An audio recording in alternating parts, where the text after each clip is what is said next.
He was an American self-help author and motivational speaker. His first book, The Erroneous Zone, is one of the best-selling books of all time with over 35 million copies sold worldwide. He spent most of his early life up until the age of 10 in an orphanage on the east side of Detroit after his father walked out on his family. He's Wayne Dyer, and here are his top 10 rules for success.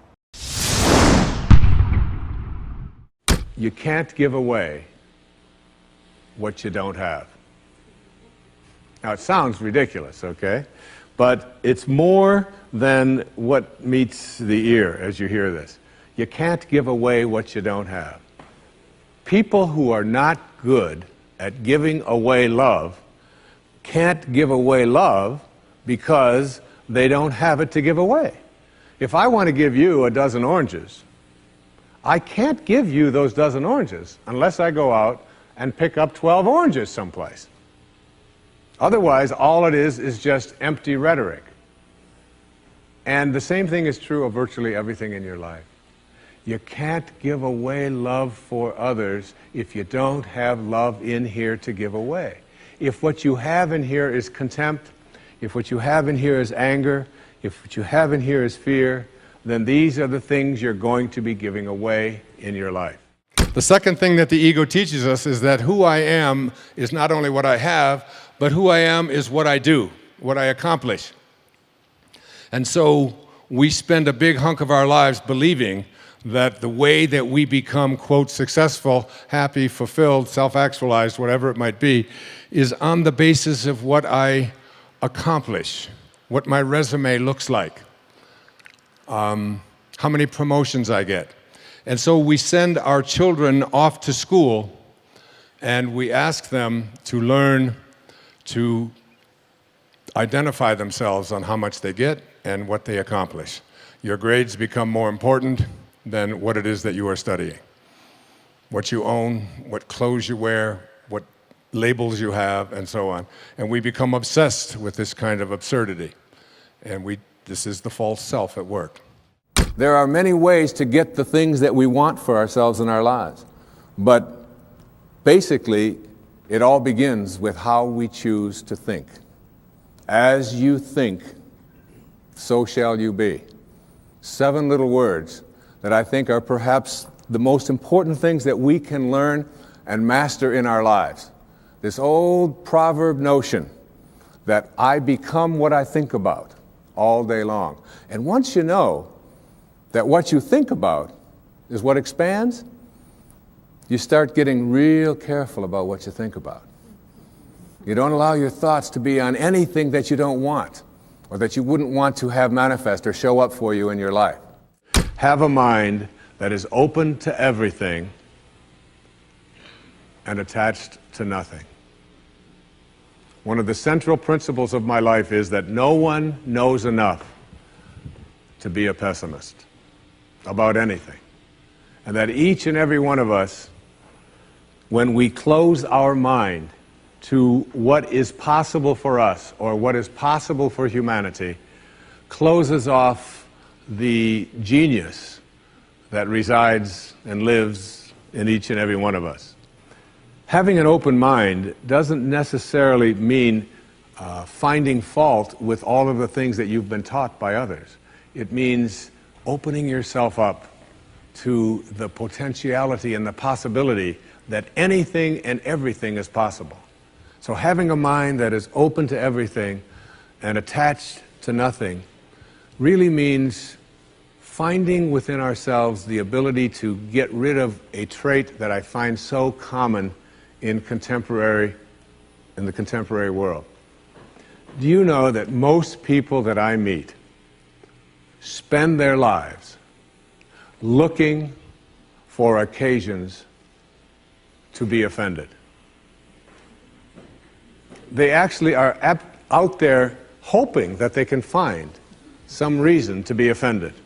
And there's no shortage of reasons. They're out there everywhere. The way this person dressed, what this person said, they turn on their TV, they hear the news, they're offended by this, someone used language that they didn't like, someone doesn't share the same customs that you, and people all day long. In fact, if you keep track tomorrow, you will find probably 100 reasons that you can go around being offended. But a mind that is open to everything and attached to nothing is a mind that says, I'm never looking for anything to be offended by. And that whatever anybody else out there has to say, my response to that is, that's an interesting point of view.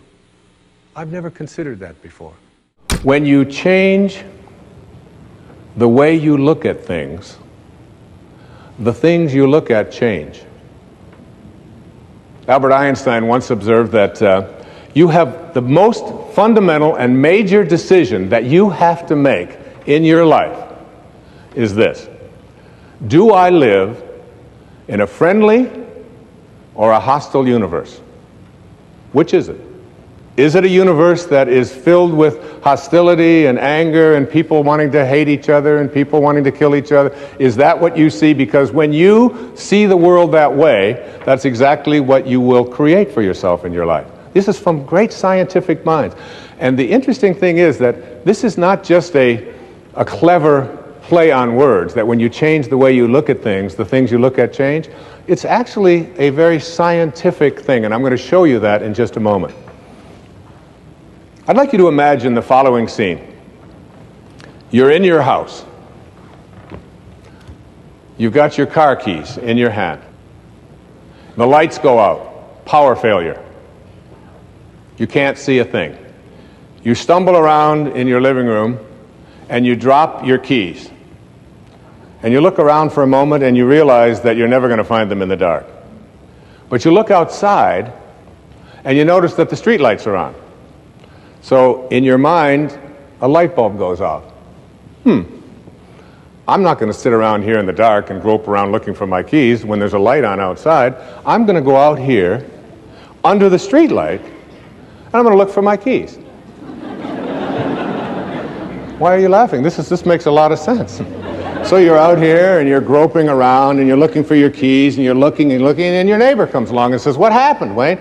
Well, I dropped my keys. Oh, I'll help you look for them. And the two of us are now down here looking for our keys. And looking, finally he says to me, excuse me, but where did you drop your keys? Well, I dropped them in the house. He said, you mean to tell me that you dropped your keys in the house and you're looking for them out here in the streetlight? Doesn't make any sense. And I said, well, it doesn't make any sense to grope around in the dark when there's light out here.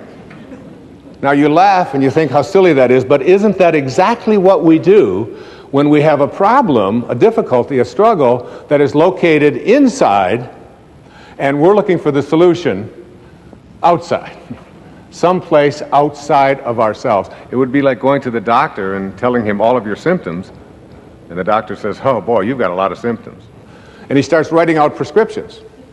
You need a prescription for this symptom, you need a prescription for that symptom, and finally he gets this 4 or 5, and you go to walk out, and you say, well, I'd like my prescriptions. He said, no, I'll give this one to your mother-in-law, and I'll give this one to your neighbor, and I'll give this one to your daughter, and I'll give this one to your father. I mean, you're the one with the struggles and with the difficulties, and expecting somebody else to change or something outside of you to get better in order for you to make your life work at this level that I'm calling intention is something you have to really take a hard look at. It's in here. I used to say that before I had children, I had 8 theories about how to raise children. And now I have 8 children and no theories. All right? But one of the things I know about children is that no one likes being told what to do. And this isn't just children, this is all of us. One of my favorite songs is a song from when I was back in high school. Oh, give me land, lots of land, and the starry skies above. Boy, you know it. Don't fence me in. Don't restrict me. Don't put boundaries on me. Don't tell me what I can do and what I can't do. Don't tell me how to be there. Don't tell me what to wear, what to think. Don't tell me how to do yoga. Don't tell me, I don't want to be told. This is the soul speaking, always. The soul is constantly having a desire to expand and grow. And anything or anyone that comes into your life that attempts to do that, you will find yourself fighting it and reaching back. There are no justified resentments. And this is a very difficult principle for many people to get, but one that I believe very strongly in. I was in a group one time of drug addicts and alcoholics. And I was one of the people that was a sponsor and leading this group. And the sign on the wall said, "There are no justified resentments in this group." And what I said to that group that night was, no matter what anybody says to you here, no matter what kind of anger comes directed towards you, no matter how much hate you may encounter showing up in your life, there are no justified resentments.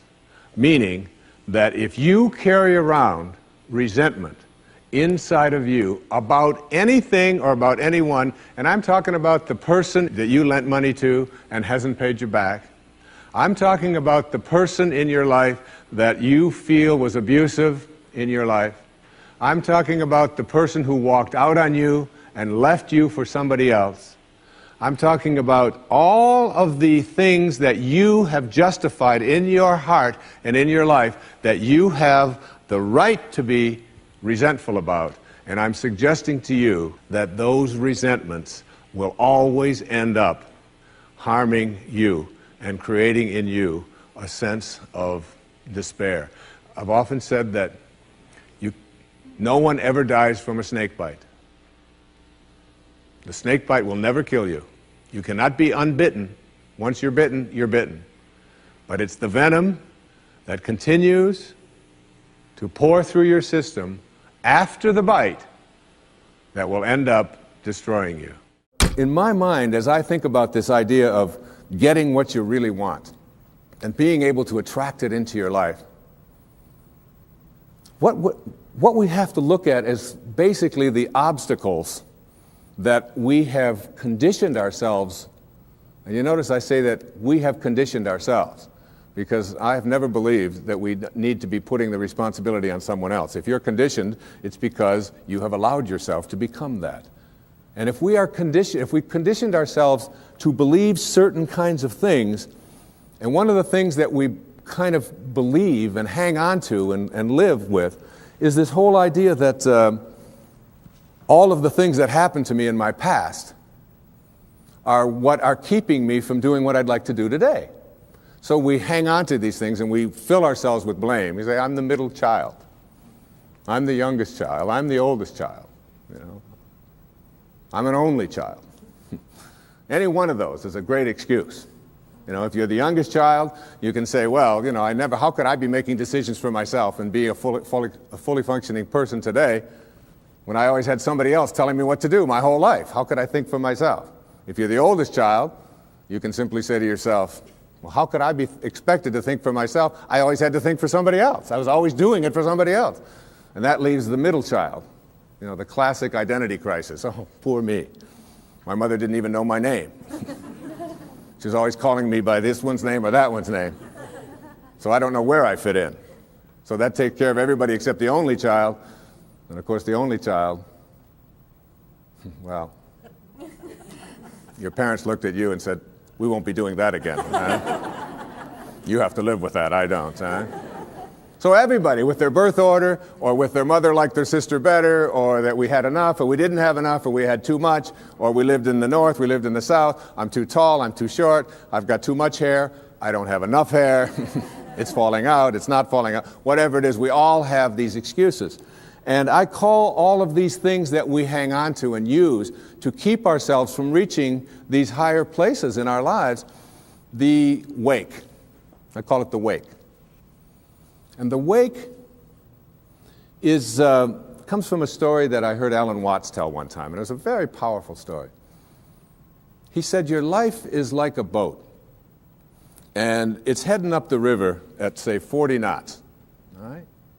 And as it's going, you are somehow able to metaphorically stand on the stern, the back of the boat, and look down into the water. Now there goes your life in this direction, and you're standing here and you're looking down into the water. And you ask yourself these three questions. The first question, what is the wake? What is it? What is this thing that you see? And the answer, the wake is the trail that is left behind. That's what it is. Nothing more, nothing less. It's the trail that is left behind. Second question to ask yourself in this little metaphor, what's driving the boat? What's making this thing go in this direction? The answer, the present moment energy that's being generated by the engine, and nothing more. That's the only thing that's making the boat go in this direction. And in this little scene, this means it's the present moment thoughts that I have and how I am using them that is making my life go in this direction, and nothing more. Because the third question is the most important and powerful question. And ever since I heard it, I've always thought about this whenever I have a tendency to look back here and blame something. Is it possible for the wake to drive the boat? That is, can a trail that is left behind make a boat go in this direction? And of course the answer to that is no, it can't. It's just a trail that is left behind. And in that trail, there are an enormous number of things, and every one of us has a wake. And we have a whole lot of stuff in it. And one of the problems that we have is that we have a tendency to look at the wake and all of the stuff that's in it to explain why it is my life isn't working the way I would like it to work. So this was something that Portia Nelson, who I knew, who passed away a few years back, 10 years back now. She lived up in Seattle. And she was at a seminar, and they were asked to write the autobiography of their life in five verses, 5 chapters. So, and they gave them only like cards this size. Actually, they were smaller than this. They were 3 by 5 cards. So write out chapter 1 of your life and just go to where you are today. And I remember doing this very same thing, but what she wrote was so brilliant that I asked her daughter if we could put it on public television, which I did on the most recent show, and we made a contribution to Portia's work. So this is what she wrote down in the chapter 5 of her life. Chapter 1, she said, I walk down the street. There's a deep hole in the sidewalk. I fall in. I'm lost. I'm helpless. It isn't my fault, and it takes forever to find a way out. Chapter 2 of my life. I walk down the same street. There's a deep hole in the sidewalk. I pretend I don't see it. I fall in again. I can't believe I'm in the same place. It isn't my fault.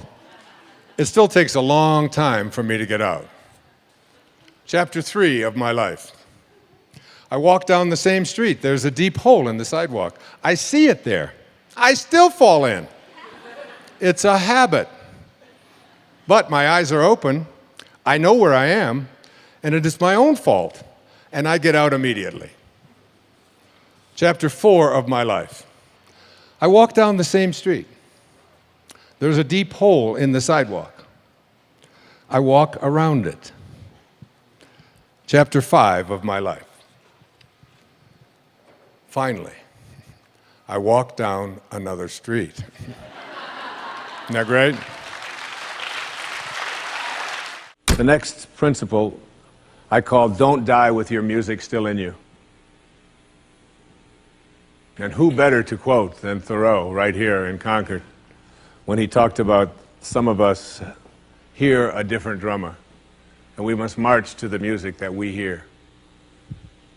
But all of you, everybody watching, everybody here in this beautiful parish,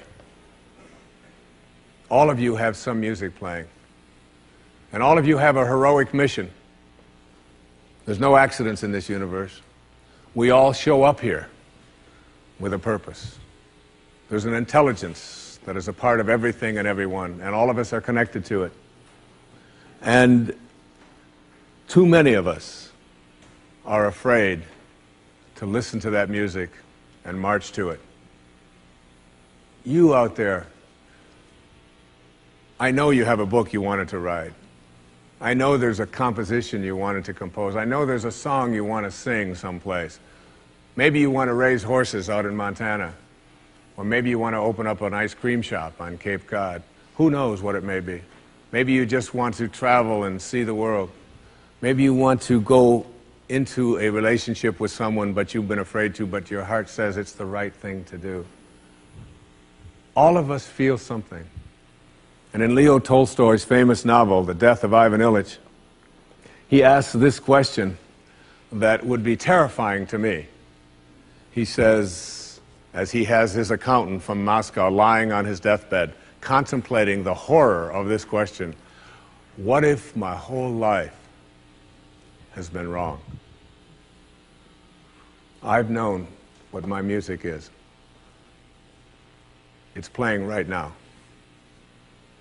As I stand here in front of you with these cameras and in this place, and as I sit down and write my books and tell the world what I know are my truths, I feel always completely on purpose and fulfilled.